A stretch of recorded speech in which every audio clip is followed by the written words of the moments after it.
سجدے کے بعد جب کھڑا ہوتا ہوں تو گھٹنوں سے آوازیں آتی ہیں۔ میرے بھائیو، اس کے لیے بہت آسان علاج ہے۔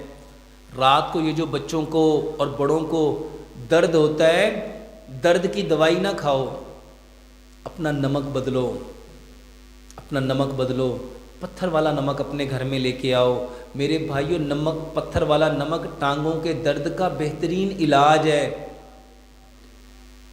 ہمارے گھر میں جو سی سالٹ ہے میرے بھائیو، یہ جسم سے کیلشیم کو نکالتا ہے، اسی کی وجہ سے ہڈیاں بربری ہوتی ہیں، ہڈیاں کمزور ہوتی ہیں، اسی کی وجہ سے ہڈیوں میں درد ہوتا ہے، پٹھوں میں درد ہوتا ہے۔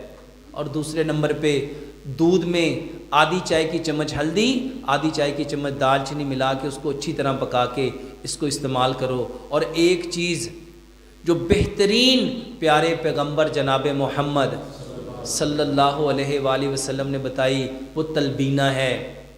تلبینہ کھاؤ۔ تلبینہ کیا ہے؟ جو کا دلیا۔ تلبینے کے اندر 70 بیماریوں کی شفا ہے۔ یہ پٹھوں کو طاقت دیتا ہے، یہ دل کو طاقت دیتا ہے، یہ دماغ کو طاقت دیتا ہے، یہ پٹھوں کو طاقت دیتا ہے، یہ ہڈیوں کو طاقت دیتا ہے۔ میرے بھائیو، اس کے ان گنت فائدے ہیں۔ تلبینہ کھاؤ۔ تلبینہ کہتے ہیں جو کا دلیا۔ اگلے